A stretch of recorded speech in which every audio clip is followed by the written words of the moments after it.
People still need help, Dad. That's why we made this. It's like a satellite for deep space, but quantum. Wait a minute. You're sending a signal down to the quantum realm. You've always wanted to be a superhero since you saw Iron Man. Yes. So it must have built up something in your head. How was the actual experience when it came to actually being? Way better. I mean, I got chills just now. You know, that was a dream I had. And I think it's funny because I kind of thought that I'd accomplished all my goals when I did Pokemon Detective Pikachu. I was like, all right, I'm done. Like, Big Little Lies was great. This movie's great. There's nothing I should retire. But that's just goes to show that you have to keep dreaming because this is way better than I could have ever imagined. You know, I mean, I don't know if you've gotten to talk to anybody else, but they're pretty lovely people as well. So I got to live out my dream, which is wear a super suit every day. And I learned a lot from these people. They were just really great to me. Yeah. How about when it comes to this kind of press tour? When I imagine I must love have been it. asked countless times about Young Avengers. Though, have you just come up with a I thing in love your it. head about like a right answer to Well, that? what I keep saying is that I don't have any expectations. Like, come on. I don't know. I don't know if I'm ever going to do another movie again. This could really be it for me. Nothing is forever. So I just have really enjoyed this experience. And truthfully, I was just Peyton Reed popped in here, our director. I told him he's ruined my life because I'm having so much fun doing the press tour. All of it from the beginning was exceptional, and I don't think anything will ever top it. Even another Marvel movie would be tough because Paul Rudd was unbelievably fun to work with, and I love him, and I just I hope I get to work with him again in any capacity. You're not going to say that, like, in real life, he's actually... Like, He's It's not. just totally terrible, but I he's just- just as lovely as everyone thinks People he is. like him are ridiculous because they are as they seem.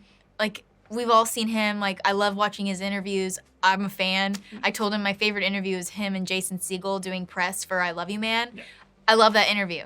And he's just like that in real life. So he is what he is, and Ant-Man is like every man, and Cassie Lang is like every girl or anybody. They're just like regular people, and I think that's what's so relatable, is that when you see me and Paul having fun in this movie, it's because we really were having fun, and he's just a real relatable person. Yeah. It feels like this movie must have felt like the first two movies combined when it comes to green screen, because you're mostly in Quantum Realm. Were there times on set where you're like, what am I looking at? What is this movie going on? Well, we knew it was taking place in the quantum realm. Yeah. And then when we first got the script right at the end, then we saw like 90% of the whole movie was going to be in this other world.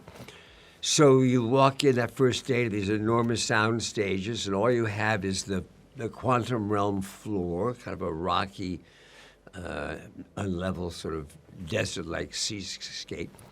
And then you have this enormous 360-degree green screen, which isn't a curtain anymore. Now it's literally a digital, high-definition screen that they can project anything on, and you kind of build it from there. So to see this movie for the first time is like, wow! You know, it's really is a beautiful, stunning kind of set. You know. Somewhat psychedelic. Yeah. They kind of drew, I guess, from some heavy metal magazines, looking at 1980s heavy metal magazines and other things. But yes, it's something you have to get used to in terms of not working with things that are not there. Yeah. And despite all the madness going on, this time around, you get to spend more scenes with Michelle Pfeiffer. Like, we thought we were going to get a lot of that in the sequel, but this time we actually are getting it. Is it nice to have that kind of human-level family story going on amongst the madness? It is. I mean, there was more in the second one, but things changed in the reshoots and everything else, and there was a lot less. Well, I'm just such a fan of Michelle Pfeiffer's, you know, and she, although they had no effects. I was asking her, was it when she played, was it Catwoman? When she was Catwoman, but she said no, there were no effects. She had like a very nice latex suit, and that was about it. So we were both kind of babes in the woods. I was a little more experienced in the green screen, having done one more. Than her. So we had it was a good time together. She's a lovely actress and lovely to work with. Yeah. Third time around, does your approach to these kind of movies change at all as you get more used to like the Marvel machine and all of these kind of press tours and filming and how mad it gets? Not as much as it just really comes back to the script. Because the unique here is you don't see the material till you're almost arriving for your rehearsals, and this is the Marvel system or the Marvel way.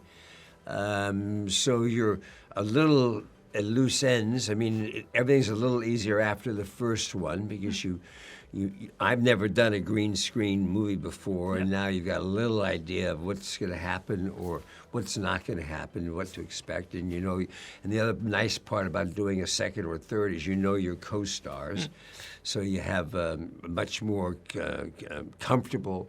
It's not like having to introduce yourself for the first time to people, so all that part. But ultimately, you don't know the script, so you don't know the part or what you're going to do. So that part is always a little and it's too late to really put in your 2 cents worth. It's the Marvel technique, and they've been quite successful at it. But they actually believe that making the movie is sort of a rough cut, and that after making the movie and putting it all together, then they will work. And they do a lot of reshooting, generally, and all that. It's a unique style, and it's benefited them pretty well. Yeah, I think as we went into Quantumania, we knew if we were going to do a third movie that we really wanted to mix some things up. And at the same time, there were things we'd set up in the first two we wanted to pay off. And we discovered early on, it's like the idea of we owed the audience an answer to sort of what was Janet doing in the quantum realm all those years. We also wanted the audience to see the quantum realm. In the comic books, it really loomed large at a certain period in Marvel and throughout the decades of the microverse. So we knew that was just going to sort of change the texture of the movie, and we really wanted to shake it up and put Scott and Hope in some seemingly hopeless situations.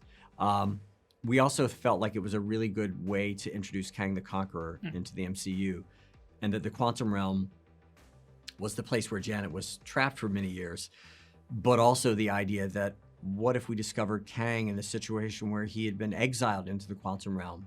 And what if those two characters had met in the past? And it gives us a personal connection to the villain. So all these things, as we went into it, we wanted to sort of make it even bigger and more epic and just switch it up, but keep all the sort of, intimate family relationships that we've had from the first two movies. Yes. And did you know all along, because you'd worked with Volume before on The Mandalorian, did you always know that that was one of the technologies that you were going to use to bring the quantum realm to life on set? Did it feel right? Yeah, there was something, I was curious about it. I was curious about, like, again, you can't location shoot in the quantum realm. We had to create it, so. That we know of. Yeah, that we know of. Eventually there'll be a way. Quantum camera work. But the idea that the volume could be a good tool to use it. It's not good for every scene. Because it's not big enough for some of the sets we have. But for the things we used it for, it was really great. It gives the actors something to really play off of, and the interactive light for the cinematography is great. But this was a movie where we really kind of had to use all these different methods, and even in terms of we used digital effects, we used some photochemical effects with these skies that we used. We would do these chemical interactions and photograph them for the skies. And also with the creatures, we did a lot of prosthetic makeup, practical makeup, and then also some CG characters and then combinations. So we wanted to mix up the methodology. When it came to portraying Cassie Lang, because we have seen her in the MCU before, did you like to look back at the comics, or did you more look at those portrayals and see how you can... Both. Both. I mean, we're so lucky that the Marvel Universe has an encyclopedia of knowledge for us to look at and study. And Jonathan is the one who really brought my attention to Cassie and Kang, their relationship. I didn't know anything. It's not to say that we talked about it because we know something. We don't know anything. Yeah. But as an actor, to have that much knowledge, you just think about it. You don't really act on it. It's just I know who I am and everything I've been through, so the more knowledge you have, the more power you have, and it was amazing how much Jonathan knew about my character, and Ant-Man, and the Wasp. That's a really cool actor. So now every movie I do, I want to know more about the characters I'm working with than just my character. Yeah. Really smart. Yeah, and because of the excitement of being in a superhero movie and filming this, did you let the secret slip to anyone, or are you very much more... No, I'm really, I'm very gullible. So friends will come up to me and be like, oh, you told me so-and-so dies. And I'm like, did I? Oh, well, no, because that didn't happen in the movie. But I'm not very good at keeping a secret. Paul Rudd said I'm a lot like Tom Holland, but I just don't think it's true. I don't really talk about anything like spoilers. It just comes out, I guess. It's just the excitement, is this? I don't even know what I'm talking about half the time, and apparently it's a spoiler.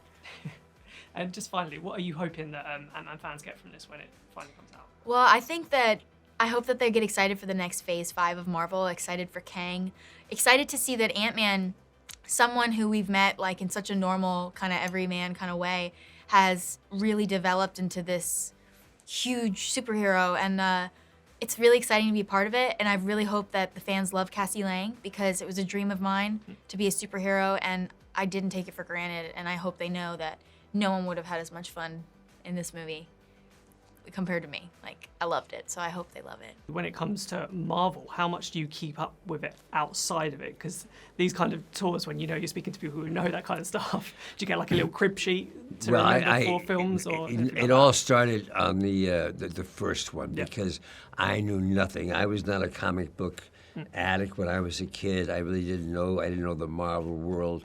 So they sent me a whole slew of the comics to get some idea, and then how it all kind of tied together, which I didn't have any idea about. And even now, I still have to ask quietly, because I don't want to be an idiot.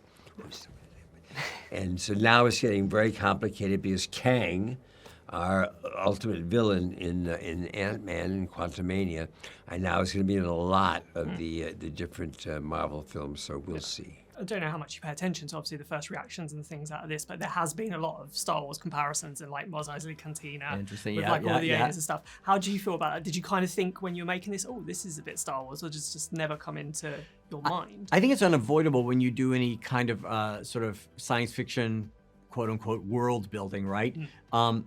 Star Wars looms large.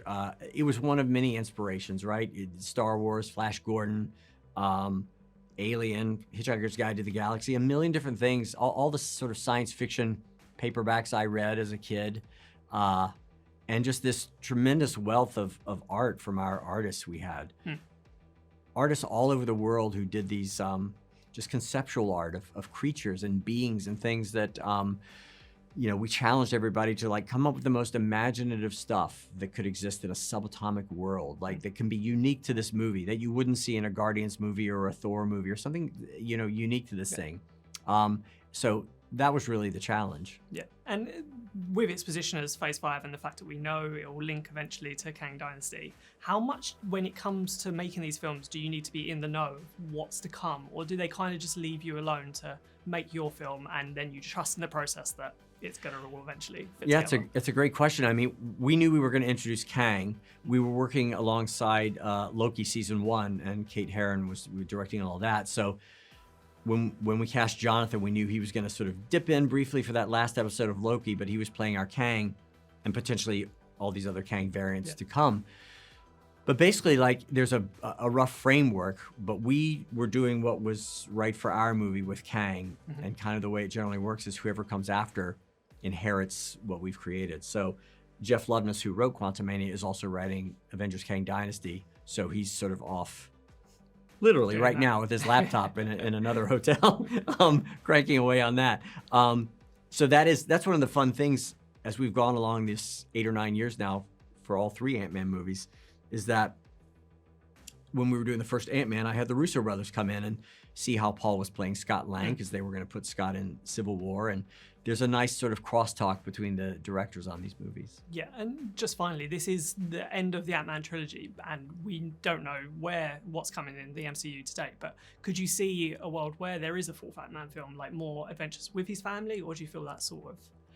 I approached this as a trilogy of movies. I wanted to sort of like at least provide closure and progression with the family, and particularly that Scott-Cassie relationship, right? That she's not a little girl anymore. She's a young woman, and kind of stepping into the role of hero in her own right to sort of launch them there. I do think there's a lot more story to tell with these characters. Again, whether it's in an Ant-Man movie or an Avengers movie, like I love the idea that from where we started in the first Ant-Man, when Scott was sort of an ex-con looking for a job and suddenly got pulled into this larger world, that now he's kind of an elder statesman in the Avengers, and Hope as well. Like, I think there's a lot more story to tell with those characters.